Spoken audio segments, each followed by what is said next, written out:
History often has a strange way of remembering women.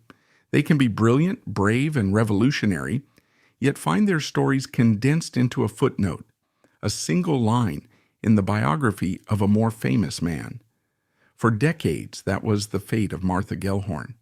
To many, she was simply Mrs. Hemingway, the third wife, the glamorous blonde journalist who, for a brief, turbulent moment, captured the heart of America's greatest literary giant.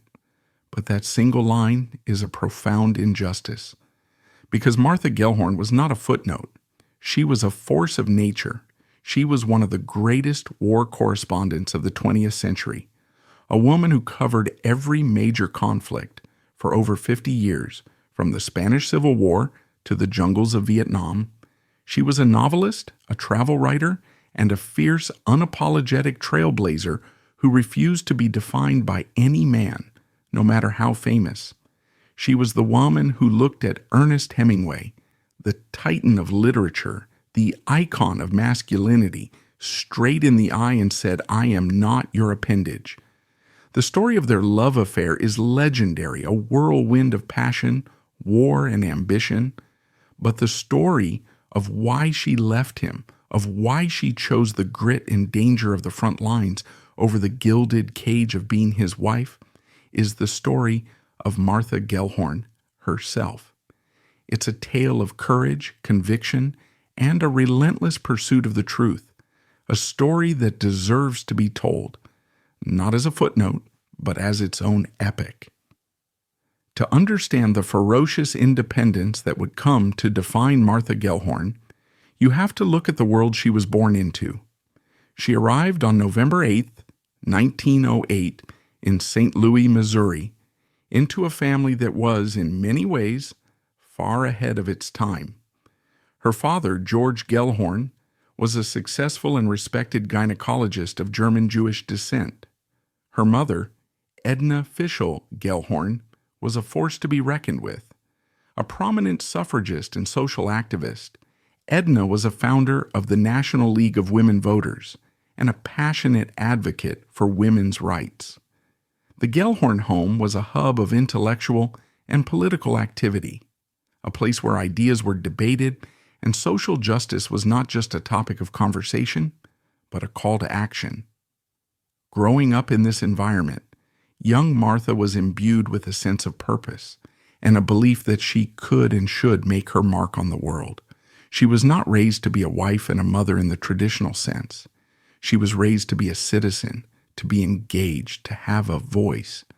She attended the John Burroughs School, a progressive private school in St. Louis, and then went on to Bryn Mawr College, one of the most prestigious women's colleges in the country. But the structured academic world of Bryn Mawr felt too confining for a young woman with a restless spirit and a thirst for real-world experience. In 1927, after 3 years, she dropped out, determined to begin her career as a journalist. Her early career was a patchwork of experiences that honed her skills and solidified her worldview. She worked for a time at the Albany Times-Union in New York, where she was fired for reporting a story of sexual harassment. It was an early lesson in the power of speaking truth to power and the potential consequences. Undeterred, she moved to Paris, where she worked for the United Press and became involved in the pacifist movement. It was here that she began to develop the passionate anti-war stance that would ironically lead her to cover so many conflicts. She believed that if people could truly see the horror of war, if they could understand its human cost, they would rise up and demand an end to it. The pivotal moment in her early career, however, came in 1934, when she was hired by Harry Hopkins, a close advisor to President Franklin D. Roosevelt, to work as a field investigator for the Federal Emergency Relief Administration. Her job was to travel across the country and document the devastating impact of the Great Depression on ordinary Americans. She went into the slums of the cities, the impoverished rural communities of the South, and the migrant camps of the West. She didn't just observe, she listened. She talked to the sharecroppers, the factory workers, the mothers who couldn't feed their children, the stories she gathered, the things she saw horrified and radicalized her. She channeled her outrage into a series of powerful reports and articles, and later into her first book, The Trouble I've Seen, a collection of 4 novellas based on her experiences. The book was a critical success and brought her to the attention of some of the most influential figures of the day, including First Lady Eleanor Roosevelt, who became a lifelong friend and correspondent. By the mid-1930s, Martha Gellhorn was no longer just a promising young writer. She was a seasoned journalist with a fierce social conscience and a proven ability to tell the stories of those who had been forgotten or ignored. She was independent, ambitious, and utterly fearless. She had already lived a life of adventure and purpose that most people could only dream of. And then, in December of 1936, she walked into a bar in Key West, Florida, on a family vacation, and her life took a turn that would change it forever. The bar was Sloppy Joe's, and the man she met there was Ernest Hemingway. The meeting of Martha Gellhorn and Ernest Hemingway at Sloppy Joe's in Key West is the stuff of literary legend. He was 37, the most famous writer in America, a larger-than-life figure who had cultivated an image of rugged masculinity and adventure. She was 28, a tall, striking blonde with a sharp mind and a growing reputation as a brilliant and fearless journalist. The attraction was immediate and intense. They were 2 powerful, ambitious people who recognized in each other a kindred spirit, a shared love of adventure, and a passion for their craft. Their courtship was not a gentle, romantic affair. It was forged in the crucible of war. Just a few months after they met, they were both in Spain covering the brutal civil war that was tearing the country apart. Hemingway was there on assignment for the North American Newspaper Alliance, and Gellhorn, who had finagled her own credentials from Collier's Weekly, was determined to report on the conflict from the perspective of the civilians who were caught in the crossfire.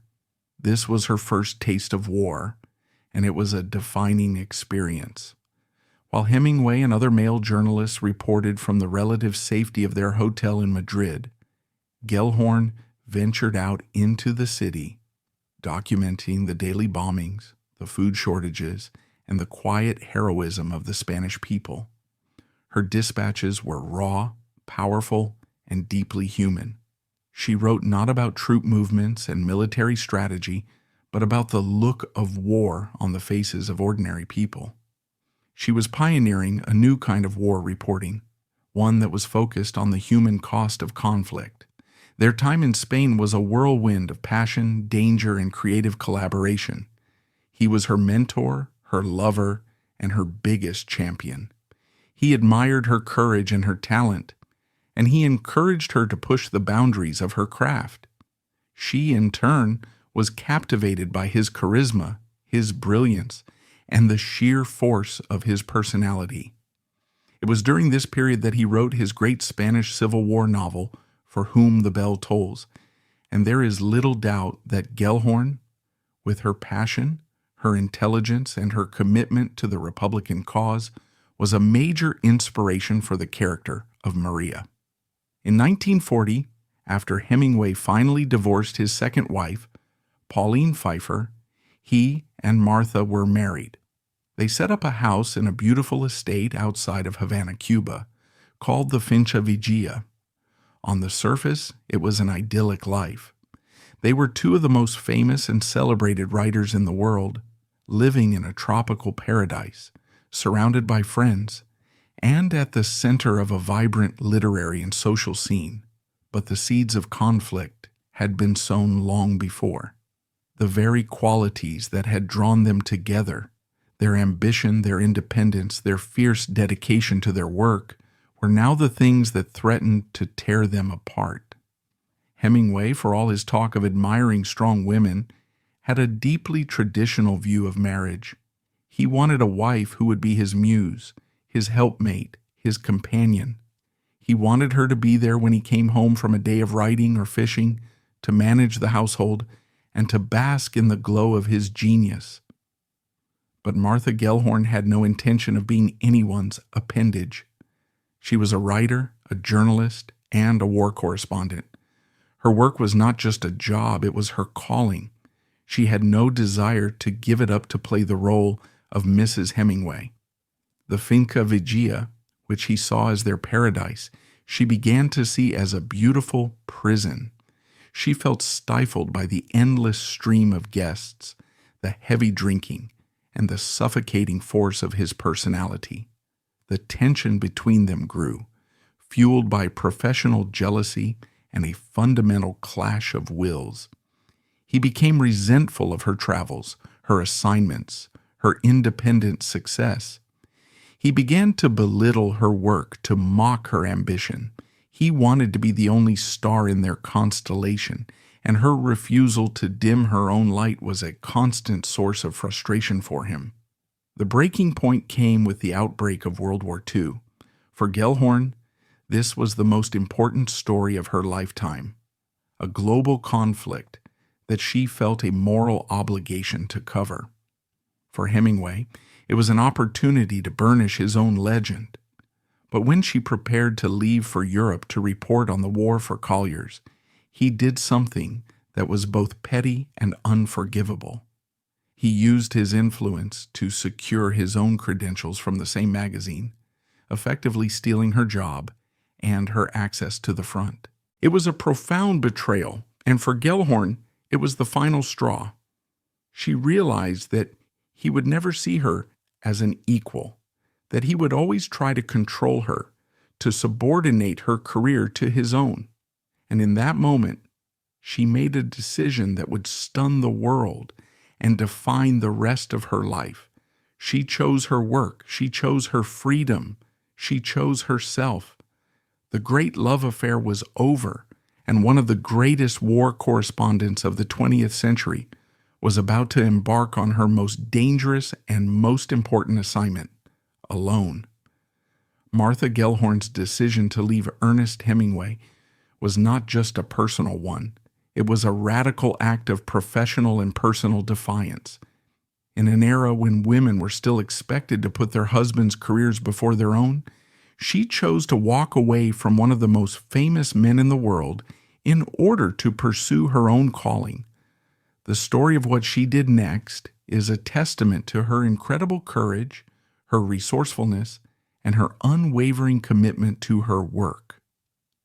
After Hemingway effectively stole her press credentials for the D-Day invasion, she was left stranded in London, watching from the sidelines as the greatest military operation in history was about to unfold. But Martha Gellhorn was not a woman who took no for an answer. She was determined to get to the front, with or without official permission. In a move that has become legendary, she talked her way onto a hospital ship bound for the coast of France, telling the authorities that she was going to interview nurses.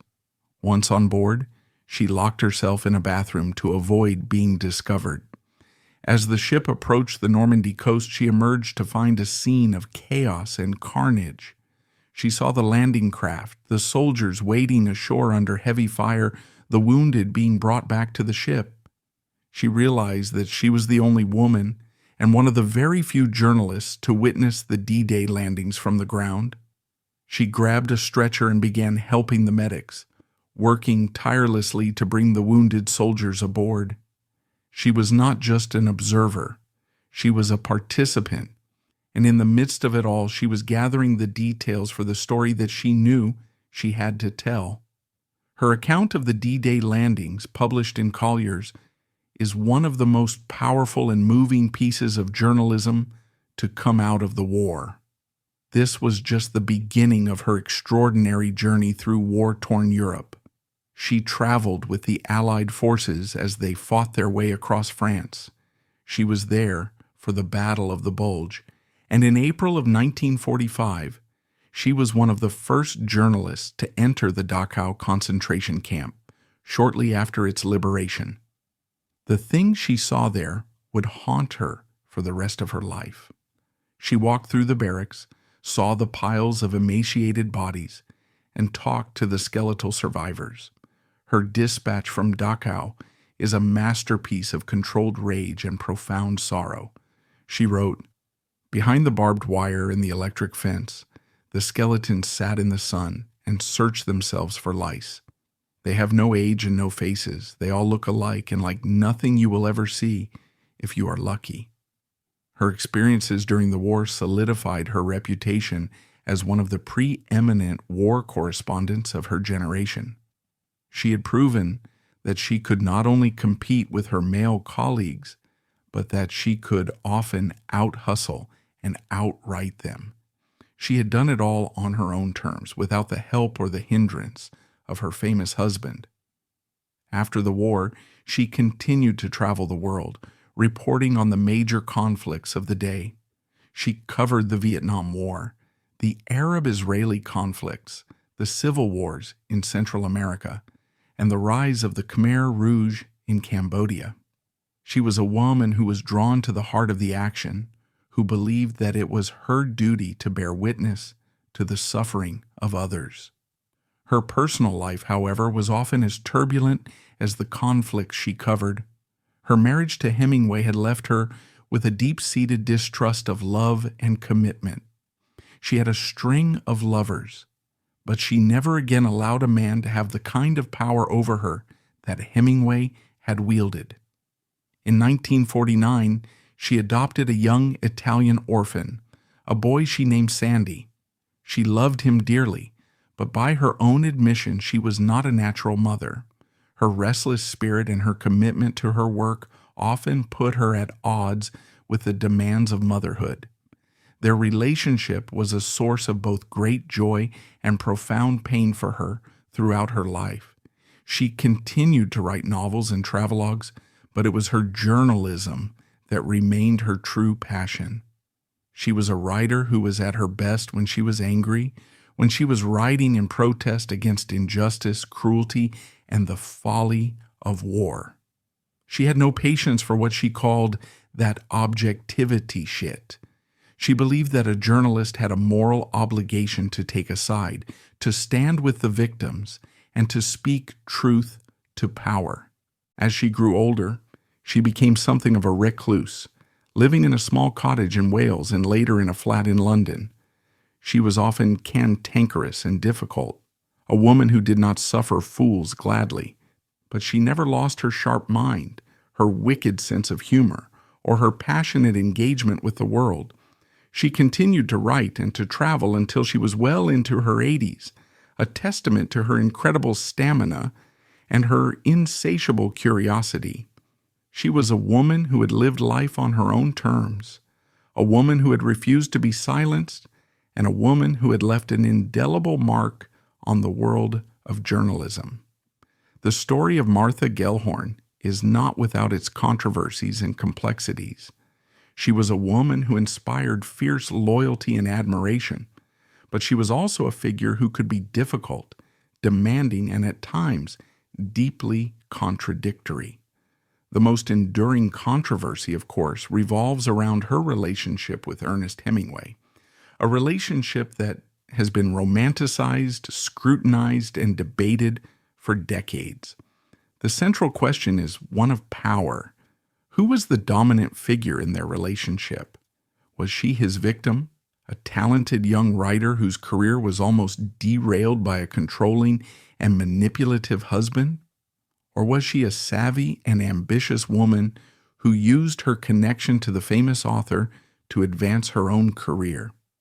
The truth, as is so often the case, is far more complex than either of these simple narratives would suggest. There is no doubt that Hemingway was a powerful and often domineering personality. His attempts to control Gellhorn, to sabotage her career, and to force her into the role of the submissive wife are well documented. His behavior was, by any standard, appalling, but Gellhorn was no shrinking violet. She was a fiercely independent woman who had already achieved a significant degree of success before she ever met him. She was not a woman who was easily intimidated. Some biographers have suggested that she was, at least initially, as much in love with the idea of Hemingway, the great writer and adventurer, as she was with the man himself. There is a sense that she saw him as a stepping stone, a way to gain access to a world of literary and political influence that would have been harder to reach on her own. This is not to say that her feelings for him were not genuine. Their letters from the early years of their relationship are filled with a passion and an intellectual excitement that is palpable. But she was also a woman who understood the art of the possible. A woman who was not afraid to use the tools at her disposal to get what she wanted. The debate over their professional rivalry is also a fascinating one. Were they two great writers who inspired and challenged each other? Or were they two massive egos locked in a destructive battle for supremacy? Again, the answer is likely both. In the beginning, he was her mentor, and she was his muse. They read each other's work, offered critiques, and pushed each other to be better. But as her own star began to rise, his admiration turned to jealousy. He could not handle the idea of being married to a woman who was his professional equal. Her own role in this dynamic is also worth examining. She was, by all accounts, a competitive and ambitious person. She was not content to live in his shadow, and she was not afraid to challenge him, both personally and professionally. This, of course, is what made her a great journalist, but it also made for a volatile and ultimately unsustainable marriage. Another area of controversy concerns her role as a mother. Her decision to adopt a child was, in many ways, an unconventional one for a single, career-driven woman in the 1940s. While she loved her son Sandy, their relationship was often fraught with difficulty. She was a woman who prized her freedom and her independence above all else, and the demands of motherhood often felt like a constraint. She was, by her own admission, a bad mother. This has led some to criticize her as being selfish and neglectful. Others have defended her, arguing that she was a woman who was trying to navigate the uncharted territory of being both a mother and a globe-trotting war correspondent in an era when there were no role models for such a life. Finally, there is the controversy of her own public persona. In her later years, she cultivated an image of herself as a tough, unsentimental, and fiercely independent woman. She was often dismissive of her marriage to Hemingway, refusing to talk about him in interviews and insisting that it was just a small and insignificant part of her long life. But her private letters reveal a more vulnerable and complex woman, one who was deeply wounded by the failure of her marriage and who struggled with loneliness and self-doubt throughout her life. The controversies surrounding Martha Gellhorn are a reflection of her own complex and contradictory nature. She was a woman who defied easy categorization, a woman who was both heroic and flawed, brilliant and difficult. She was a product of her time and a woman who was far ahead of it. And it is in these contradictions, these shades of gray, that we find the true measure of this remarkable and unforgettable woman. The legacy of Martha Gellhorn is a powerful and enduring one, a testament to a life lived with extraordinary courage, conviction, and a relentless passion for the truth. For too long, she was relegated to the shadows of a famous man, but in the decades since her death, she has emerged as a towering figure in her own right, a trailblazer whose impact on journalism and on our understanding of war is undeniable. Her most significant contribution was her pioneering approach to war reporting. At a time when most war correspondence was focused on military strategy and official pronouncements, she turned her lens on the human cost of conflict. She gave a voice to the voiceless, to the civilians, the refugees, the ordinary soldiers who were caught in the crossfire. She understood that war was not an abstract concept. It was a lived reality of terror, suffering, and loss. Her work changed the way we see war, and it set a new standard for what war reporting could and should be. She also left an indelible mark as a role model for generations of women journalists who followed in her footsteps. In an industry that was overwhelmingly male-dominated, she proved that a woman could be as tough, as resourceful, and as brilliant as any man. She kicked down doors, broke down barriers, and refused to accept the limitations that society sought to place on her. Her life was a powerful statement that a woman's place was wherever the story was, whether it was in the halls of power or on the front lines of a brutal war. But her significance extends beyond the world of journalism. Her life story is a powerful and inspiring tale of self-determination. Her decision to leave Ernest Hemingway to choose her own path over a life of reflected glory was a radical act of liberation. It was a declaration that a woman's identity, her purpose, her very reason for being, did not have to be defined by a man. This is a message that continues to resonate with women all over the world, a message that is as relevant today as it was in the 1940s. Her life also serves as a powerful reminder of the importance of bearing witness. She was a woman who could not look away, who felt a moral obligation to see the world in all its ugliness and to report on what she saw with an unflinching honesty. She believed that ignorance was a form of complicity, and that the first step towards changing the world was to see it as it truly is. In an age of misinformation and fake news, her unwavering commitment to the truth is a powerful and necessary antidote. And finally, there is the significance of her own complex and fascinating story. She was not a saint. She was a flawed and difficult woman, a woman who was often at war with herself as much as she was with the world. But it is in her flaws, her contradictions, her humanity, that we find the true power of her story. She was a woman who lived life on her own terms, who made mistakes, who loved and lost, and who never, ever gave up. In the end, Martha Gellhorn was so much more than just the third wife of Ernest Hemingway. She was a force of nature, a literary and journalistic giant, and a true American original. Her life was her greatest story, and it is a story that will continue to inspire, to provoke, and to challenge us for generations to come. To simply remember Martha Gellhorn as Mrs. Hemingway is to miss the entire point of her extraordinary life. Her 5-year marriage to the literary giant was but one chapter in a sprawling epic novel that she wrote herself, a story written in the ink of conviction and the dust of more than a dozen battlefields. She was a woman who didn't just report on the 20th century, she strode right through the heart of it, notebook in hand, eyes wide open. Her life was a testament to a simple yet radical idea, that a woman's ambition is not a threat, but a gift, that her voice is not an accessory, but a necessity. She chose the grit and uncertainty of the front lines over the comfort and prestige of a famous man's name, because for her, the work was everything. It was her identity, her purpose, her truth.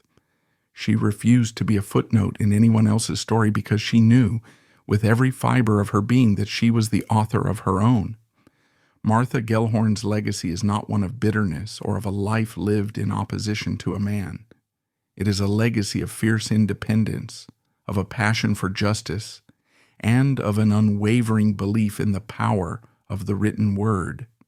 She taught us that the most important love affair you can have is with your own life's work, and that the greatest freedom is the freedom to be unapologetically yourself. She was a witness, a warrior, and a writer, a woman who lived with her eyes open, and who, in doing so, opened the eyes of the world. And that's all for today's video. If you like this video, hit that thumbs up, let us know your thoughts in the comments section, and subscribe so you won't miss out on future uploads. See you next time.